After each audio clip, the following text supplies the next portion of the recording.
আউযুবিল্লাহি মিনাশ শাইতানির রাজিম বিসমিল্লাহির রহমানির রহিম।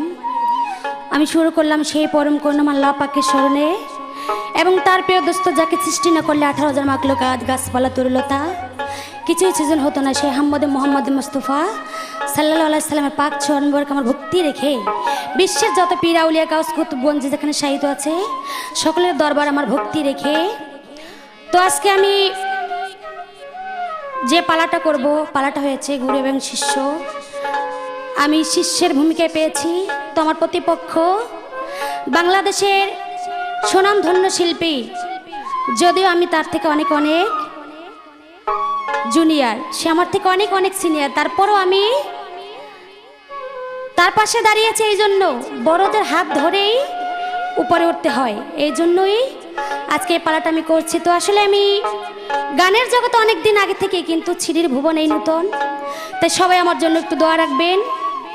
মা বোনরা তাদের প্রতি আমার সালাম, হিন্দু ভাইদের প্রতি আদাব ও নমস্কার রেখে মুসলিম ভাইদের প্রতি সালাম, আসসালামু আলাইকুম ওয়া রাহমাতুল্লাহি ওয়া বারাকাতুহু। তো তাল সঙ্গীতে যারা আছে সকলের প্রতি আমার সালাম রেখে আমি আমার আসরে একটি ভক্তি রেখে আমার আসরের কাজ শুরু করব।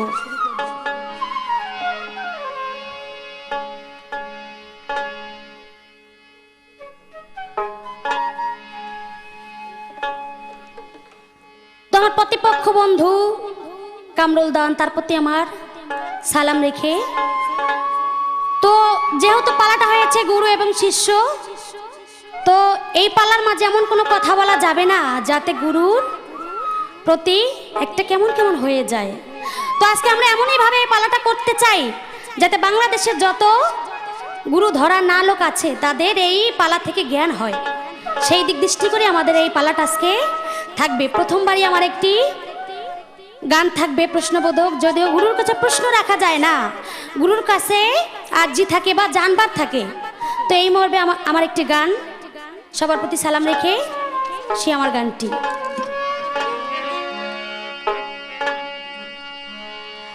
দয়া করে বলো গুরু,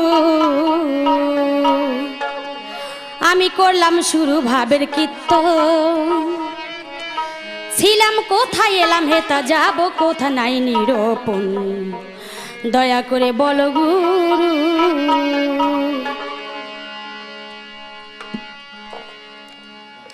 দয়া করে বলো গুরু, আমি করলাম শুরু ভাবের কীর্তন, ছিলাম কোথায় এলাম হেতা যাব কোথা নাই নিরূপণ। দয়া করে বলো গুরু, আমি করলাম শুরু ভাবের কীর্তন, ছিলাম কোথায় এলাম হেতা যাব কোথা নাই নিরূপণ। দয়া করে বলো গুরু,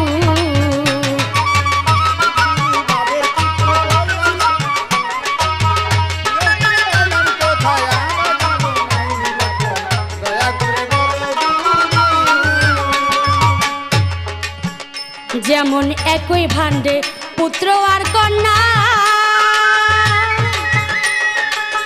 এক একটি এক এক নমুনা, একই ভাণ্ডে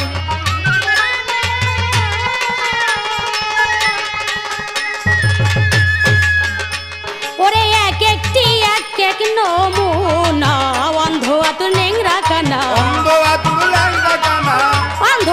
নেংরা কানা, রূপ নমুনার ভিন্ন গঠন।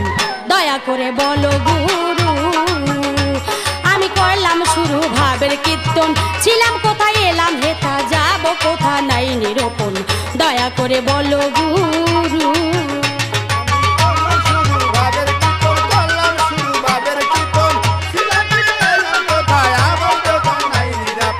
দয়া করে বলো গুরু। দয়াল আমার এই গানের মাঝে কথা আছে, একই ভাণ্ডে পুত্র আর কন্যা, এক একটি তার এক এক নমুনা, যেমন অন্ধ আতু নেংরা কানা, রূপ নমুনার ভিন্ন গঠন।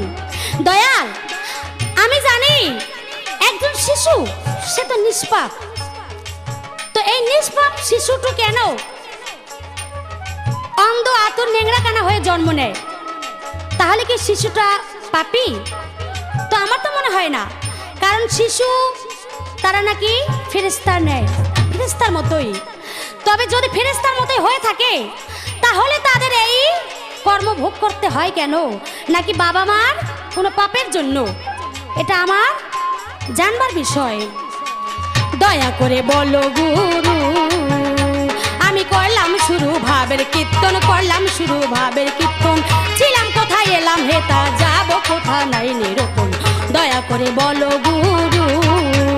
আমি করলাম শুরু ভাবের কীর্তন, করলাম শুরু ভাবের কীর্তন, ছিলাম কোথায় এলাম কোথায়, আমার কথা নাই নিরাপদ, দয়া করে বলো গুরু।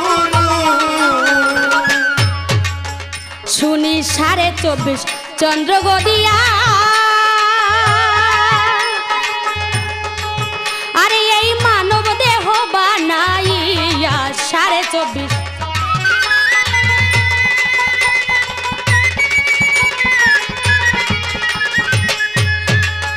আরে এই মানব দেহ লয় বানাইয়া, কোন চন্দ্র কোন নাম ধরিয়া, চন্দ্র কি নাম ধরিয়া, কোন চন্দ্র কোন নাম ধরিয়া, কোথায় কে নিয়েছে আসুন, দয়া করে বলো গুরু। আমি করলাম শুরু ভাবের কীর্তন, করলাম শুরু ভাবের কীর্তন, ছিলাম কোথায় এলাম হেতা, যাব কোথা নাই নিরূপণ, দয়া করে বলো গুরু। আমি করলাম শুরু ভাবের কীর্তন, করলাম শুরু ভাবের কীর্তন, ছিলাম কোথায় এলাম কোথায়, আমার যাব নাই নিরাপদ, দয়া করে বলো গুরু।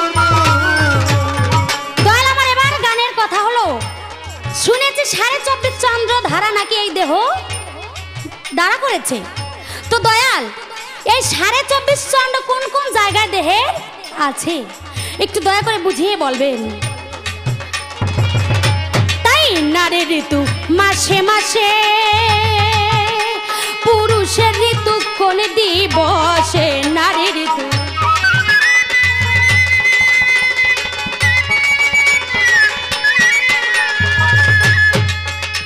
পুরুষের ঋতু কোন দিবসে, দেহে কখন ভাইরে জোয়ার আসে, দেহে কখন জোয়ার আসে, জলে ভেজে সারা বদন, দয়া করে বলো গুরু। আমি করলাম শুরু ভাবের কীর্তন, করলাম শুরু ভাবের কীর্তন, ছিলাম কোথায় এলাম হেতা, যাব কোথা নাই নিরূপণ, দয়া করে বলো গুরু। ভাবের কীর্তন, করলাম শুরু ভাবের কীর্তন, ছিলাম কোথায় এলাম কোথায়, আমার কথা নাই নিরাপদ, দয়া করে বলো গুরু। দয়াল নারীর ঋতু শুনি মাসে মাসে, কিন্তু একজন পুরুষ ঋতু কোন দিবসে, পুরুষের দেহে কখন জোয়ার আসে, কখন বাবার ভাটা লাগে, একটু বুঝিয়ে বলবেন। যেহেতু আমি ছোট, আমি কিছুই বুঝি না, আমাকে বুঝিয়ে বলতে হবে। তো গানের মাঝে আমার অনেক কথা রয়ে গেছে, তো ছোট করে মৌখিক দুটি কথা আমার জানবার বিষয় দয়ালের কাছে। দয়াল আমরা শুনি আহলে বায়াত, আহলে বায়াত, আহলে বায়াত, আসলে দয়ালে আহলে বায়াত সম্পর্কে আমাদের কিছু জানবার বিষয় কি, এই যে আহলে বায়াত, এই আহলে বায়াতের ভাব অর্থ কি, এটা কিভাবে হতে হয়। এবং দয়াল আজকে আমি একজন নারী শিষ্য আপনার, তো আমার জানবার বিষয়, পুরুষরা বায়াত হয় গুরুর কাছে, কিন্তু নারীদের বায়াত হবার কি প্রয়োজন আছে, এটার কোনো প্রয়োজন আছে কি নাই, আর এই কথাটা কি কোরআন আছে হাদিসে আছে, যদি হাদিস কোরআনে থেকে থাকে তাহলে কোরআনের কোন সূরায় কত পারায় কত আয়াতে আছে, দয়াল একটু বুঝিয়ে বলবেন। ওরে না রাখিলাম দেহের খবর, আমি কে দেবে রাই জন্ম বর, না রাখিলাম